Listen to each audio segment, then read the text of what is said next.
Thank you to ORF for inviting me to moderate this panel. This session is on the nuclear conundrum, and I think a few years ago, if we were to set out what were some of the big issues, big challenges facing the world, I think we could have had a discussion really about whether the future of nuclear weapons and how, whether such a panel is even relevant, all that relevant anymore. But of course, things have changed. Things have changed on a regional level. Things have changed in the global environment as well.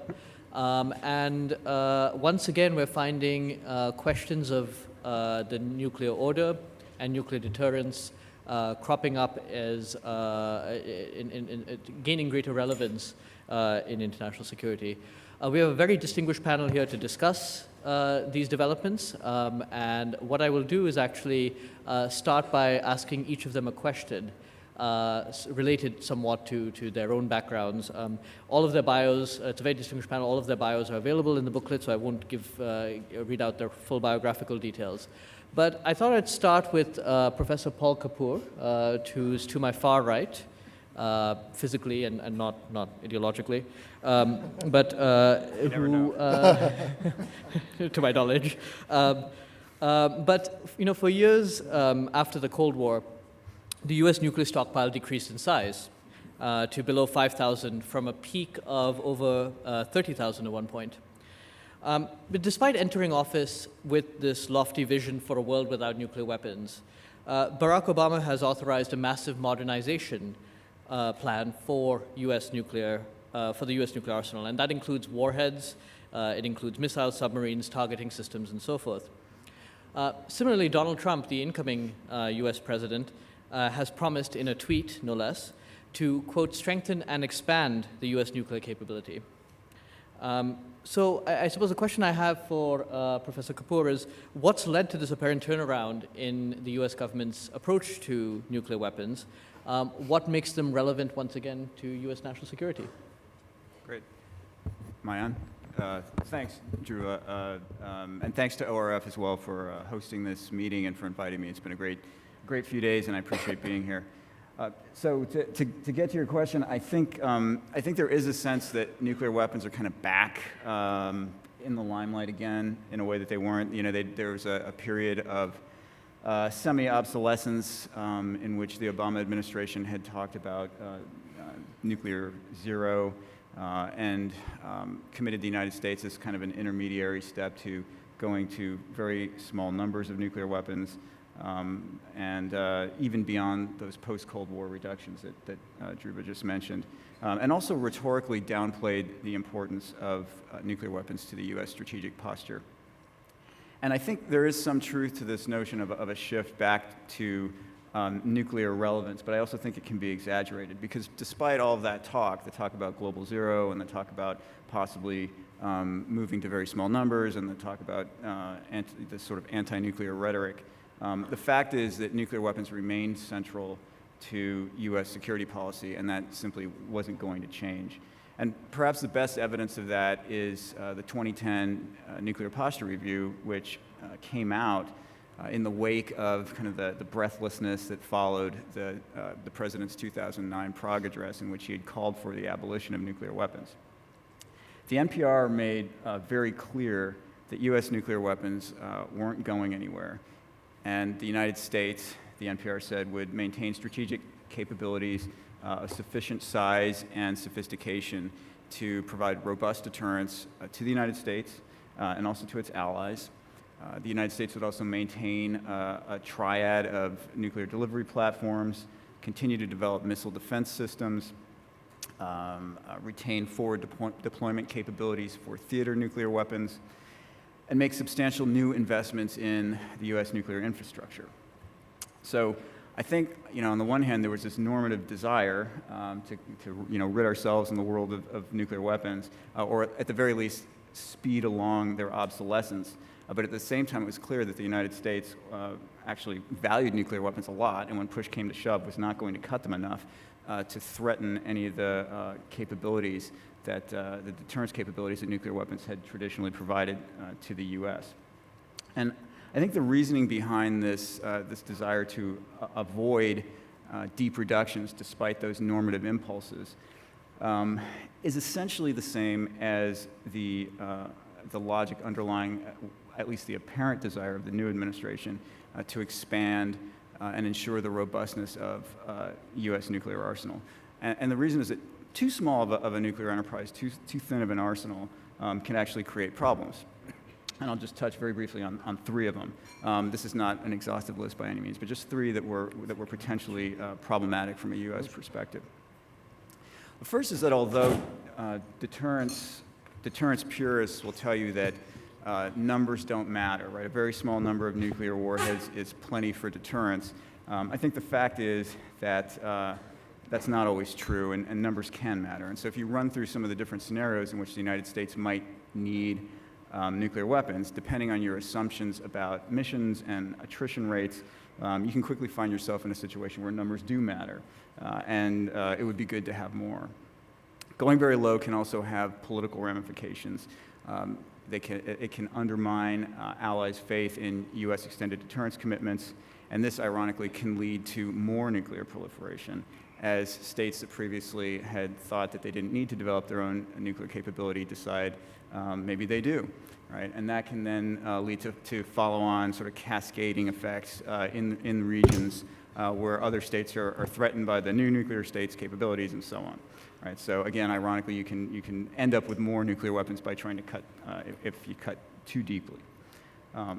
Finally, I think the evidence that deep reductions and anti-nuclear rhetoric, or at least normative attempts to persuade other states that nuclear weapons are not important, the evidence that actually leads to good outcomes is rather thin. Despite all the U.S. nuclear cuts and all the attempts at suasion, today states that don't have nuclear weapons in many cases still want them, and we've had to buy some of them off at non-trivial cost with medium and long-term results that I think are uncertain, as in the Iran nuclear deal. And states that do have nuclear weapons want more, and they want better ones, and they want to do new things with those nuclear weapons. So we see India, for instance, moving towards a triad with a sea-based deterrent, China developing MIRV missile capabilities, road mobile MIRV missile capabilities, moving probably towards some sort of a launch-on-warning posture, Russia modernizing its strategic forces with arsenal growth that could put pressure on START treaty limits, also thinking about nuclear weapons in ways that go beyond just traditional deterrence missions and moving into the realm of compellence. So it's not obvious kind of what that the reductions and the persuasion and so on actually buy you a whole lot.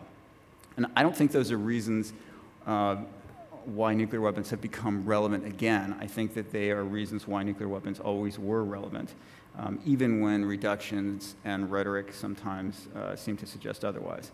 And this isn't to say that there won't be real changes with the new administration. The indications are that there will be some degree of re-emphasis, nuclear re-emphasis and ramp up, although the president-elect has also said that he would be open to pursuing nuclear reductions with Russia, so who knows? It's hard to know where this is actually going.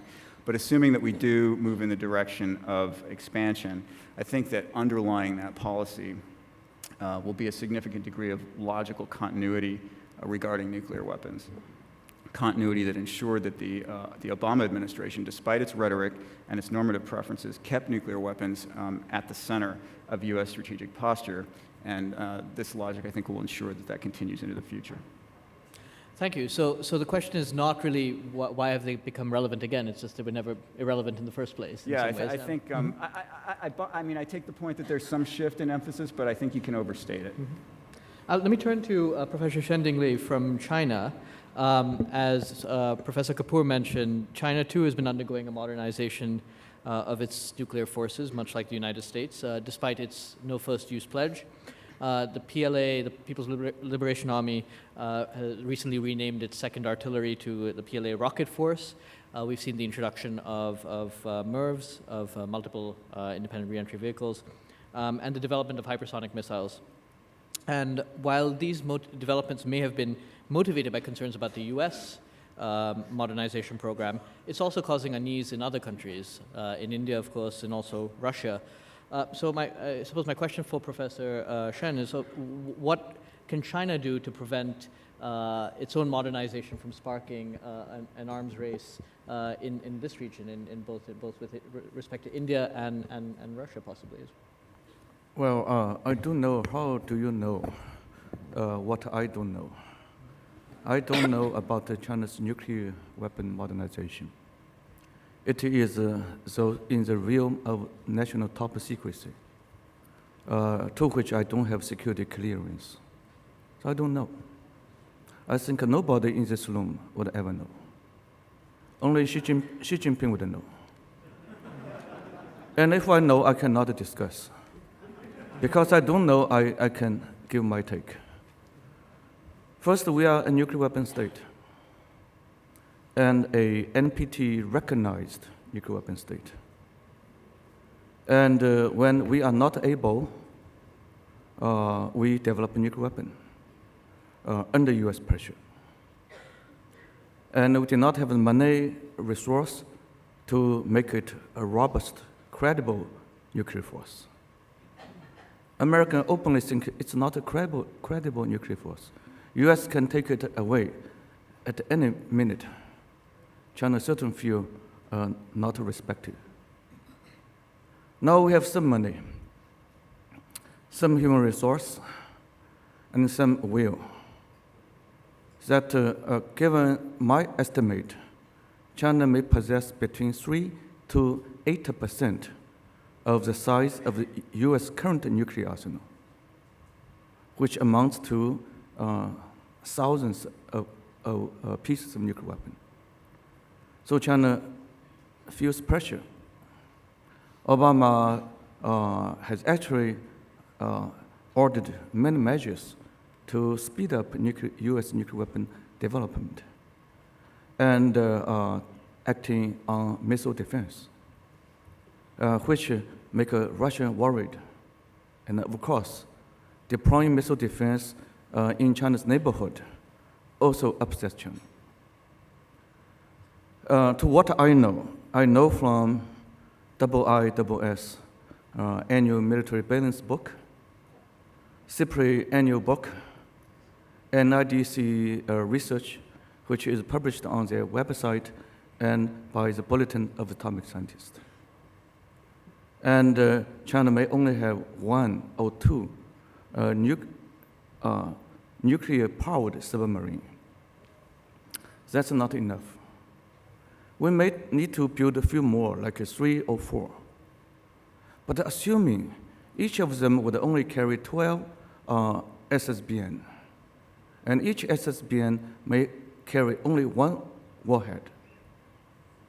Yes, China would double or triple its strategic nuclear force, but only at a level of 30, 40 pieces of strategic warhead, which is a tiny percentage of what the US and Russia has. So we have very measured modernization, very much controlled, comparing with what the resource we have been equipped with. It's a very responsible modernization. And we know we have difficulty in seeing India and Pakistan's nuclear weapon program. But we have to respect the reality that our friends have. And their nuclear weapon primarily is not against China, is to protect themselves. We may have a reason to modernize China's own arsenal, but any of our action may upset our neighbor. There are two which we have to be sensible. So to modernize in a very limited extent is a way to assure our neighbor. Don't feel too much upset. It's limited. We have a capacity to do more, to race with a pace that others cannot beat, but we don't want to do. We want to be viewed as steering to our nuclear deterrence, which is no first use. Reportedly, we demate our nuclear system. So warhead in this place and strategic rocket in another place. You have to attack us and we have to verify this is a nuclear attack rather than conventional attack. Then we decide to retaliate, to honor our promise or not. And if we decide to retaliate, we have to put this stuff together. This gives our rival and enemy enough time to launch a second wave attack. So this is, in my view, moderate, limited, measured, controlled, sensitive to others. Thank you very much. Thank you, Professor Shen. I'll just turn to a regional context, and before bringing it to issues of global disarmament and also the perspective from India. But to my right, two from my right, Professor Chung Lee from South Korea. He's at Yonsei University and has also worked for the Korean government on many of these issues. As most of you know, North Korea recently, last year, conducted its 5th nuclear test and its largest nuclear test to date.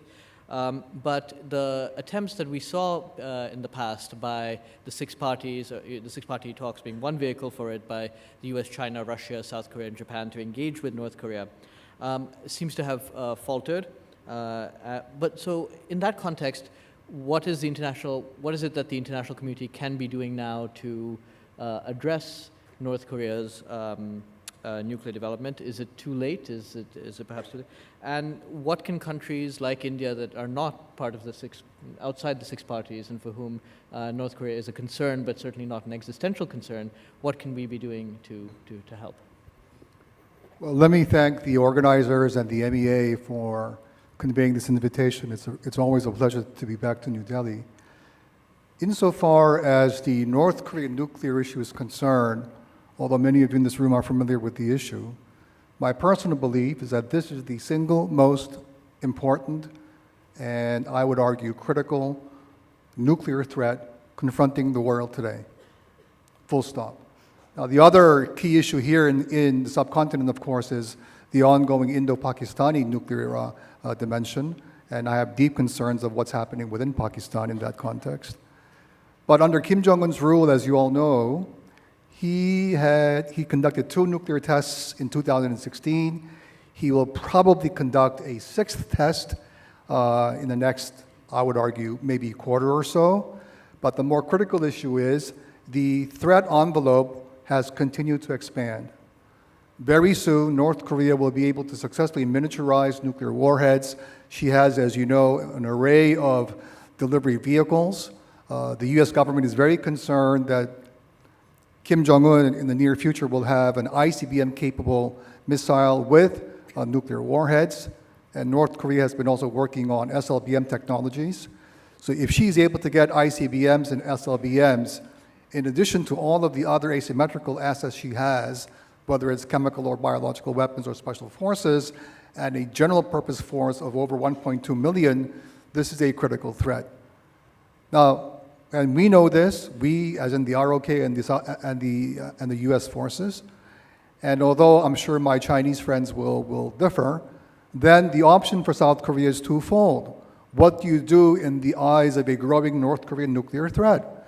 We have maintained a non-nuclear policy for the longest time, and no Korean government will pursue an independent nuclear deterrent, full stop. And that's because, number one, we believe that such a move would be highly destabilizing to the non-proliferation regime in Northeast Asia. And number two, we have an ironclad alliance with the Americans. And so that basically assures most Koreans that things are under control, although not 100%. And so therefore, the government decided last year to basically use whatever assets we have with the allies. We have decided to deploy the so-called THAAD missile defense system. And as you know, the Chinese government has been relentlessly pressuring the South Koreans to stop it because they argue that any missile defense basically denigrates their own first strike capability. But first and foremost, any missile defense is basically focused entirely on the North Korean nuclear threat, full stop. And I hope our Chinese friends understand that unless they convince Pyongyang to stop the North Korean nuclear, capabilities, then we have no recourse but to take defensive action. What are the prospects for resolving this particular issue? As our moderator said, the six-party talks have been dormant for the last several years. two critical issues are over the horizon. In the next couple of days, Donald Trump will become the new US president. He has said he would never allow North Korea with an ICBM-tipped nuclear weapon. Now, the whole problem is, the question is, what leverage does Donald Trump have to basically dissuade Pyongyang from not pursuing that road? And this, I think, will be the first critical national security threat to the US administration. Number two, as you all know, there are a number of political changes within South Korea. So in 4 or 5 months' time, there will be a new government. We have no idea who will be elected next Korean president. But if the next government comes in, they will have their own sets of policies and strategic requirements, whether it's with the US or with the regional states. So there is some political uncertainty mixed with what President-elect Trump will do as he confronts this major policy issue. My personal view, and I'll stop here, is this. It is going to be absolutely critical to understand that India and other major players in the world must stand with the international community in pressuring Pyongyang to stop its nuclear gambit. If they do not, there will be very critical secondary and tertiary consequences.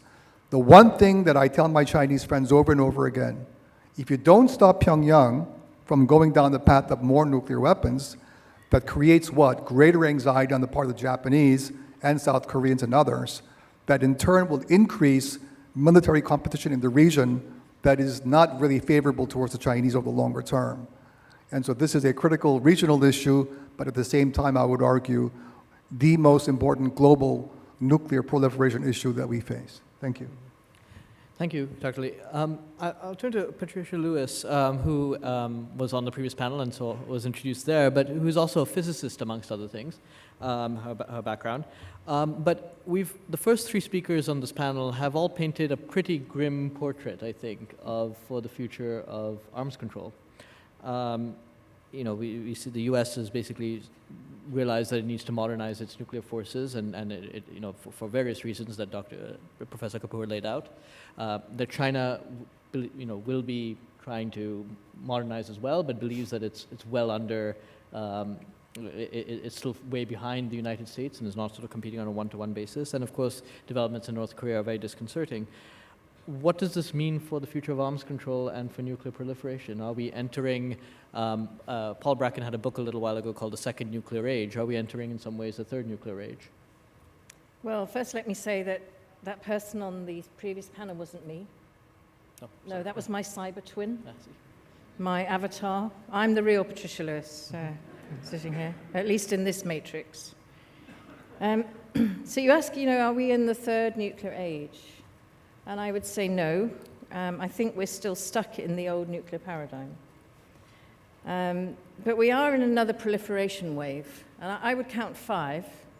The first was the United States all on its own, and then we had Russia and the UK, then we had France and China, and then I would put in India, Pakistan, South Africa, Israel into one wave, if you like, in terms of sort of eras. And now we have North Korea, and we have, it seems, averted Iran. So the question that we have is why? Why do we move ahead in this way where we've actually got most of the world saying that they don't want nuclear weapons for themselves? Some of them say, we don't want them for ourselves, but we want you to use them on our behalf, the nuclear allies of the United States. But the majority of the world don't want them. But why is it a few still want to keep them and in fact want to modernize them and retain them? And I think one of the problems is that we are still in that same nuclear age. Even if the world has changed, we cling to the same nuclear doctrines. This doesn't happen in any other weapons system, really.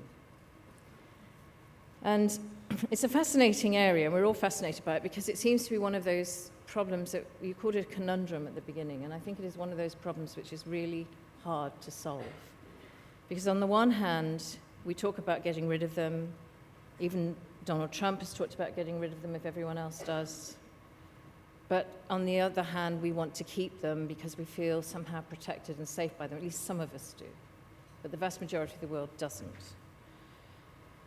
So our doctrines haven't really adapted to the new security environment. And if you look at all other modern weapon systems, how they're developing, including cyber weapons, they are increasingly focused on very narrow targeting, very accurate, very few people being killed, what they call low collateral damage. If you look at nuclear weapons, 1940s technology, big, clumsy, destroy everything in their path. One detonation can wipe out a city. Whole genetic lines gone in an instant of vaporization, and then long-term humanitarian catastrophic damage, huge environmental damage. New evidence shows as well that those risks have been underestimated, those impacts have been underestimated. If you look at the impact on women versus men, for example, there's a large discrepancy now. We've only just learned this because the data had to come in over decades from Hiroshima and Nagasaki. So that's new information that's still being analyzed, but it's quite clear that there's a huge gender difference in the impact on radiation. Massive new climate model, impact from new climate models shown in a very small nuclear exchange between countries, depending where it is. They talk about, over 10 years, 2 billion people starving as a result of a small nuclear exchange, as a result of climate change. And there's new information also on the probabilities of use. If we look through the historical record, we now understand, as the release of classified documents, we see now that there have been many more near-nuclear detonations than we had realized. Accidents, yes, but more worryingly, near decisions. Decisions not to. We've had decisions not to use when it could have gone the other way, and we've been trying to catalogue and understand some of those in our publications. And these are really important because this is new information as it's developed. And I think as well that what we're seeing from the records, from the declassified records, is an absence of evidence for nuclear deterrence. And this is a hard thing to talk about because in so many countries, the word nuclear means nuclear deterrence. And in fact, in the UK, they don't even bother with the word nuclear. They call the nuclear weapons system the deterrent. Now, there are many things that deter. Nuclear weapons may be one of them, and there may be circumstances in which they would deter, but there's very little evidence that they ever have. And the type of evidence that, as a physicist, I would require is absent. And it's time we talked about this, because it's the dog that's not barking. And we're spending a huge amount of money and putting ourselves at very high risk for the purposes of nuclear deterrence when it may not even exist. And I know that this is like sort of some kind of challenge that people are very uncomfortable with, but I'm happy to talk about that, and I think we need to. And I think particularly when we come to a country like North Korea, which is extremely hard to understand, where we seem to be having no impact, but it clearly believes that these weapons will form a useful function, and we have helped them believe that, it seems to me. What if we've been wrong all this time, and they're working on false pretenses? In fact, I suspect they will be working under false pretenses, because I don't think their nuclear weapons will deter in the end, particularly if they might decide to threaten the use. So, in terms of I'm just going to finish up. In terms of arms control, it's in nuclear weapons arms control, it's in a terrible situation. It's been, on the multilateral front, it's been 20 years since the negotiation of the test ban in the Conference on Disarmament in Geneva, which India so famously vetoed. And the Non-Proliferation Treaty relies on the Conference on Disarmament to work, and it hasn't worked. The bilateral process between Russia and the United States is on a very slow burn, and perhaps the flame has even gone out. We are very worried about where we might go forward. We have Donald Trump not only talking about perhaps getting rid of nuclear weapons, but perhaps even using them. And he asked the very good question, why have them if I can't use them? And I know people laughed at him and they were terrified by it. Actually, it's not a stupid question. And it's a question that all our politicians should be asking, and they shouldn't be frightened to ask it. So I'm going to leave you a question now, and that is, will we be able to eliminate nuclear weapons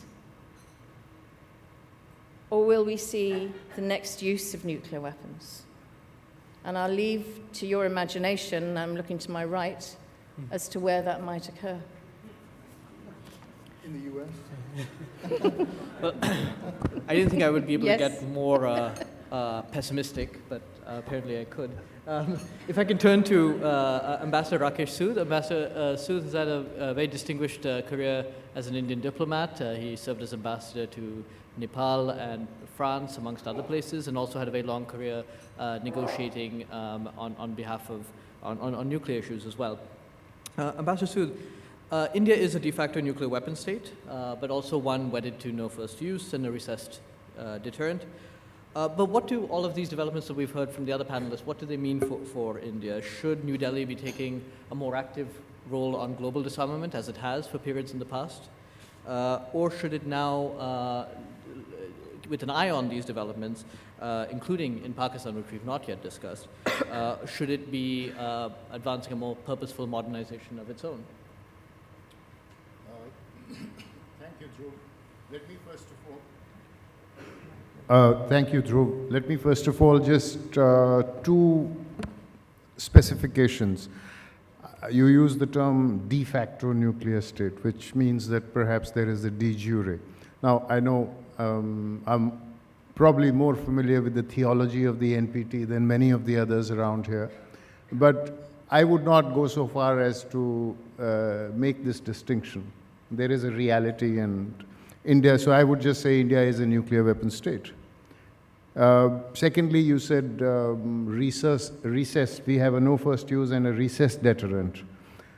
I would, again, I think recessed deterrent was a term that was introduced in the late 80s, early 90s, when it was supposed to imply more than just an option, because there had been actual weaponization that had taken place in Pakistan in the late 80s.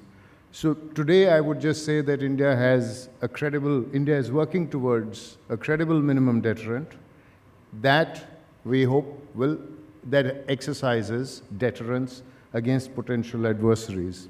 Now, having said that, let me address the question that you posed. Should we have a more active role in nuclear disarmament? I would say yes, certainly. And the reason is very simple, because it is entirely consistent with our stated nuclear doctrine. We are the only nuclear weapon state which actually, if you look at the nuclear doctrine as was enunciated in 2003, which says that we are fully committed towards elimination of nuclear weapons in a verifiable multilateral manner. So we should therefore, given that it is an article of faith in our doctrine, it is consistent with our doctrine, I see no reason why we should not be taking a more active role in nuclear disarmament. And we have actually piloted certain resolutions even after 1998, when we declared ourselves a nuclear weapon state. The second part of it was that you said that how do we respond to developments? Well, I think as I mentioned, the Indian nuclear doctrine was articulated in 2003, but no doctrine should be or is intended to be set out in stone. It has to respond to changes, and these changes include both changes in terms of technology as well as changes in terms of political reality that affect India's security calculus. So from that point of view, I would say that, say every 10 years or so, perhaps the doctrine should be re-evaluated and updated accordingly. Now, does this mean that we should go in for purposeful modernization? Yes and no, but because at this stage, we declared in 1998 that we were working towards a triad, and I think at this stage, we are still working towards an effective triad. The first nuclear-powered submarine is undergoing sea trials at the moment. We need to have long-range missiles that will be mounted on the Arihant. The Agni 5 is not yet cleared for deployment, and so on. So therefore, I think the triad is still a work in progress. Now, beyond that, what kind of modernization we would need is something which will eventually arise out of, as I said, the periodic review. Thank you. Thank you. There are a number of issues that have not been addressed. I mean, we don't have a Russian on this panel, and I think there's some developments there that are worth discussing. And of course, the P word, Pakistan. Professor Lee mentioned there's some concerning developments there. But I'd like to open this up. We have about 25 minutes for questions and answers, so I'd like to open this up to people in the audience to ask questions on any of the things we've heard, and hopefully we can incorporate some of those issues into some of the answers as well. So I think we have somebody up there. If you could please identify yourself. Hi, good afternoon everyone. I'm Sanket Kulkarni from ORF Mumbai. My question is to Professor Shen Dingli. Sir, China speaks about improving regional stability and peace in South Asia, but we've seen that if you look at the history of China-Pak defense cooperation, China seems to have transferred quite a lot of missile designs, like the Nasser, the tactical nuclear weapon, was actually the Weishe missile system. So it has added to more instability. So how do you respond to this kind of an accusation? Professor Shah, if just elaborate a little bit more on that. I mean, just a broader, speaking more broadly, China does have a long history of supporting initially Pakistan's nuclear program in the 80s, and subsequently the missile program. Of course, that naturally causes a lot of concern here in India. It's, what do you make of these developments? Accusation is accusation. You have not seen with your own eye what is reality. Your intelligence community may know, and you are not a member. So better to tell me you have seen. I'm neither in a position to confirm that China has done, nor in a position to deny China has done. But I would say, if China has done, China may have a reason. First, we did it before we committed something. Therefore, after we have committed, we may have not done. Second, we did it for regional stability. Otherwise, that country would be defeated again in its fourth war with this country. The more it was defeated, the more it would be crazy to go nuclear and to leak nuclear technology to Iran, to Libya, to North Korea. So we helped it not to do it. Third, what I know is that my country has helped India to develop a nuclear weapon. Pakistan will be very unhappy, but we did. We exported heavy water to India through a Nordic country. We know it would eventually go to India. It would not contribute directly to your nuclear weapon program, but it could contribute indirectly. So you should need to be balanced. Why China want to do this? To stabilize the region, or it did not have adequate sense of regional stability. But that happened more than 28 years ago. Let me forgive China for doing this. Let me ask my country not to repeat this. Let me urge India to be a responsible nuclear stakeholder. Don't transfer dual-use, sensitive technology to country of concern. Be a good example. Be a good nuclear stakeholder. Thank you very much. I think India could be a responsible nuclear power if it was also got entry into the nuclear suppliers group, but perhaps that's a question, another question. The gentleman in the blue sweater, I think in the back, if you could, and then. My question is to... if you could identify yourself also, please. From Mint newspaper. My question is to Professor Paul Kapur, and I'll drag you back from US to South Asia, your strategic pessimism theory. And I agree with you that Pakistan is a conventionally weaker power and revisionist power. after gaining nuclear parity, has an incentive to engage in destabilizing activities, as you have argued. Now, now these nuclear weapons can't be dismantled tomorrow. So can the Pakistan's incentive to engage in destabilizing activities be decreased by India itself acquiring a credible tactical nuclear weapon on its side, maybe a bomber, if not a short-range missile? And a small question to Ambassador Rakesh Sood. You said nuclear doctrine is not cast in stone and it should be reviewed. What do you think about the massive retaliation section of the nuclear doctrine? So, Professor Kapur, would increase stability in the subcontinent if India were to mirror image what Pakistan is doing and acquire tactical nukes of its own? I mean, I haven't answered her question, but I'd like to hear yours. I can imagine arguments that could be made in favor of doing something like that, but not because it's going to help deal with Pakistan's asymmetric warfare campaign that they have been waging against India over the decades. I mean, I think that those are just, they're sort of apples and oranges in a sense. It's not going to, you're not going to be able to respond to terrorist attacks with nuclear weapons.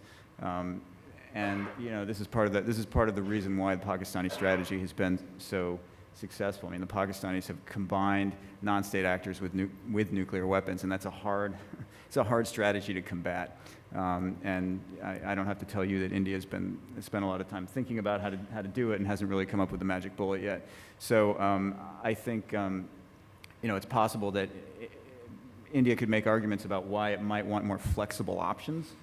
Flexible nuclear options, and they're not limited just to Pakistan, but just generally, so that India is not sort of caught in this binary world of either, you know, massive retaliation or nothing.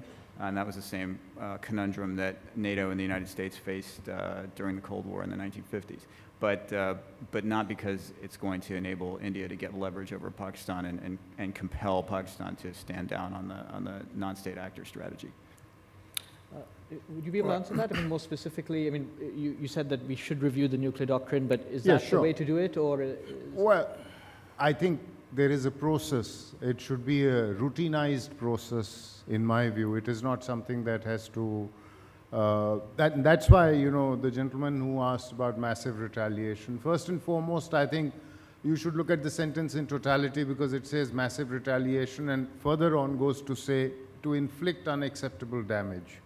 Now, you know, does one qualify the other? Does it not qualify the other? But therefore, I would rather not take an element and comment on that. But I do say that because technological developments continue to take place, new designs, new weapons designs continue to be developed, new missile defense technologies are being developed, and so on. Hypersonic, we heard about hypersonic glide vehicles. So therefore, and plus there are security-related developments. So obviously any doctrine needs to take these developments into account, and that's why I think that many of these developments evolve over a period of years. So that's why I would say every 10 years. I mean, it would imply 2 election cycles, 5 years, 5 years. So that would give enough time, and that would be appropriate. But I can't help respond to my colleague on the panel and say that I think that India doesn't need lessons about how to be a responsible nuclear weapons state. I think even without being members of a treaty like the NPT, or without being members of the Nuclear Suppliers Group, our non-proliferation record has probably been better than many members of the NPT and members of the NSG. Thank you. What we'll do, we have about 15 minutes, so we'll take multiple questions. So let's start with the gentleman in the front, please. And again, if you identify yourself, and then back here. Hi, my name is Ayush Gai. I'm the associate editor of a student newspaper in Delhi. So my question is that the former NSA and Foreign Secretary, Dr. Menon, in his recent book has said that any nuclear exchange in the subcontinent will not respect borders. So in case of a tactical nuclear attack on India, is India really ready for a massive, as you mentioned in the doctrine, massive retaliation and unacceptable damage? So are we really willing to attack population centers in Islamabad or Lahore, for that example, or will a wartime nuclear doctrine be different from the peacetime one? So I imagine that's directed at Ambassador Sood. Yeah. That's correct, yeah. Gentleman back here, please. My name is Vinod Sehgal. I am the author of the book Third Millennium Equipoise that came out in 1998. And according to a former UN Secretary General and several eminent world thinkers, it has the most comprehensive blueprint on total nuclear disarmament. Very good, sir. If you could ask a question, please. Yes, I'm giving the preface what I'm going to say next. And I've been a keynote presenter at several world conferences, I've been, including in China. The question is, we have reached a statement, we are talking of the edge of insanity and irrationality. Dr. Ira Helfland, at the last conference, he's presented a paper which is circulated around the world that even a limited nuclear exchange between two powers creates, over a period of time, 200 million deaths in China and a few hundred million deaths in the United States because of various reasons. Yes, sir, but your question? The question is that I'm stating the question to you and anybody can answer it. Now, latest is Stephen Hawking has said we've got not more than a decade or two because nuclear weapons, it's the end of the world. Yes, yes. So what are we discussing is not this thing, we've got to reverse this entire process. Thank you. Yes, thank you. The lady in the back and then the gentleman here, and then we'll turn to the question. So please. Yeah. I'm Sylvia Mishra from the Observer Research Foundation. My question is to Dr. Patricia Lewis. You expressed your disappointment at the pace of bilateral arms control. In the recent months, we have seen that Russia has unilaterally withdrawn from plutonium disposition management agreements. Do you think under the Trump administration, both countries, the United States and the Russian Federation, will be able to work together to come to understanding such as the New START Treaty? Thank you. And sir? I am Parvez Hudboy from Pakistan, and my question is to Ambassador Rakesh Sood. Rakesh knows me very well as somebody who has opposed nuclear weapons for the last 30 years, including nuclear weapons belonging to Pakistan.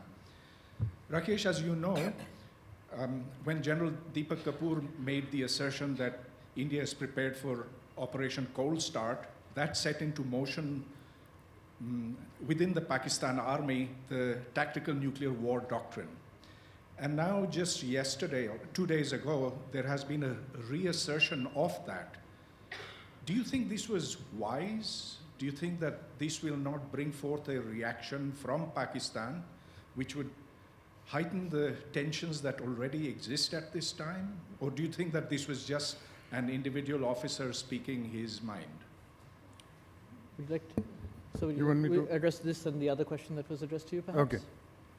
Well, first of all, about whether India would be prepared to bomb cities in Pakistan, etc. I think we need to understand, I think Patricia brought it out very well, that this is a very different kind of a weapon system. In a sense, the doctrines around this weapon system are doctrines which are intended to prevent its use because it is seen as such an ultimate weapon system, and that's what makes it different. And that is why most of these doctrines have actually been evolved not by military men, but by non-military men. Because the military mind, by and large, evolves doctrines for use of weapons. It's very difficult, because that's how a military mind is trained. It's very difficult to design doctrines which are actually designed for the opposite use. But I think NSA Shiv Shankar Menon has written an excellent book, and he talks about how this happens. But this is where, as I said, we need to look at the doctrine in totality, and we need to look at its eventual objective, which is not to permit the employment. So it is not a question. And deterrence is both, I would say, deterrence is a product of, on one hand, military capability, and on another hand, political will. Let's assume, if this was a mathematical calculation, if your political will was zero and you had enormous technical capability, you would still not be able to deter. On the other hand, you can have, let's say, less than perfect technical capability, but very high political will, and your deterrence would be credible. So we need to find a balance in terms of, rather than asking a somewhat simplistic question as to whether we would go attack a city. About Parvez, I think we have exchanged views on this over the years. and I wish you were here day before yesterday when Prime Minister Modi did his inaugural thing. And you know, what we are looking at is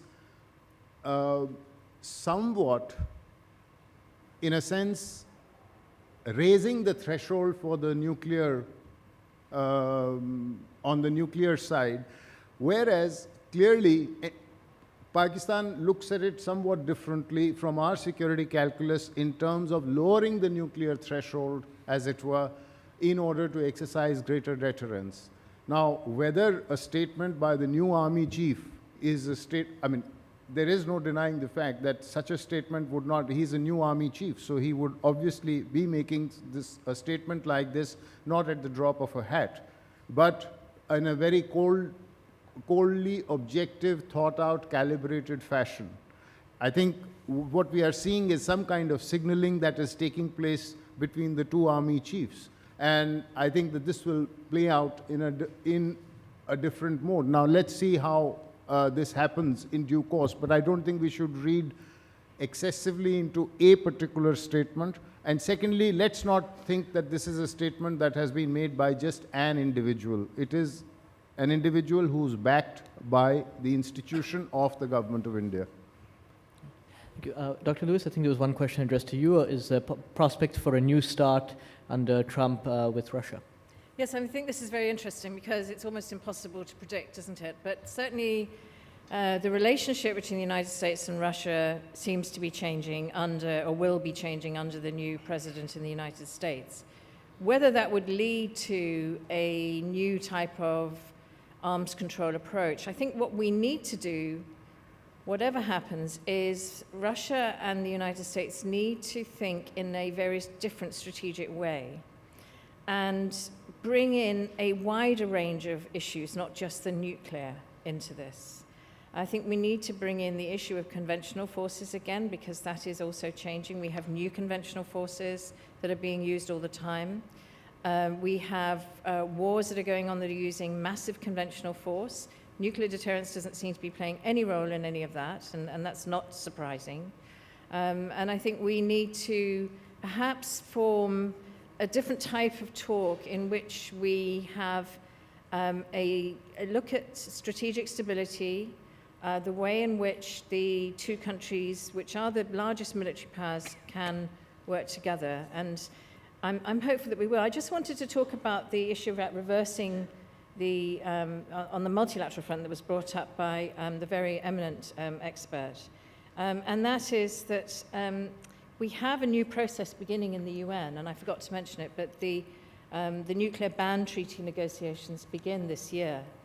And these are very interesting. They're taking things in a completely different direction. They're basing themselves on the type of law that landmines, cluster munitions, but also the chemical and biological weapons conventions were built, and that's international humanitarian law. So it's a human security approach, and it certainly caught the imagination of the vast majority of countries, and I'll leave it for them. Thank you. I think we have time for one more question, perhaps? Yes, we have time for one more question. Is there... Sorry. Okay. If you could please approach a microphone. There's one right behind you, and if you could also introduce yourself, and this will be the final question. Thank you. My name is Dr. Sharma. I have a question to the panel. Why the global think tank and diplomacy talks largely about the nuclear weapons, nuclear wars, and nuclear disarmaments? Nuclear weapons fear is a state of mind. Why not they talk about how to bring down the cost of nuclear power, how to bring up, how to restart the capacity of 45,000 megawatt shutdown in Japan, and how the nuclear energy could be the future of power generation. In fact, I was just listening to the different panelists, and Pakistani diplomat is sitting next to me, and we talked about how to bring down the cost of nuclear power. Thank you very much. Thank you. Actually, and so, I mean, it's a good question in the sense that, I mean, while nuclear weapons are seem to be getting greater relevance. Post Fukushima, we're actually seeing the appeal of nuclear energy come down. Who would like to? Just briefly, as you all know, in 1994, the Americans signed the agreed framework with North Korea, precisely to give North Korea nuclear energy through light water reactors. And what did Pyongyang do? Basically, they decided to stop that and then go opt for nuclear weapons. Nuclear energy is a critical issue for Northeast Asia because Japan, South Korea are totally oil import dependent. And even with the Fukushima disaster, I think Japan will find it very difficult to stop all nuclear energy. But nuclear energy is a very different matter with the proliferation of nuclear weapons in Northeast Asia. Well, I just wanted to say your question is very valid, but this session was intended to focus on these aspects of nuclear weapons, disarmament, proliferation risks, etc. We've already had a session on energy where the nuclear issue, the costs of nuclear versus renewable, and all of that was, I think, discussed fairly extensively. Dr. Lewis, do you have a... I was just going to add that certainly Chatham House does work on nuclear power, and I encourage you to look at our website. We just weren't asked to talk about it in this session. I would have been happy to. Thank you very much for your time. Thanks to all the panelists for not just being very precise and wide-ranging in their remarks, but also very crisp and on time. Thanks to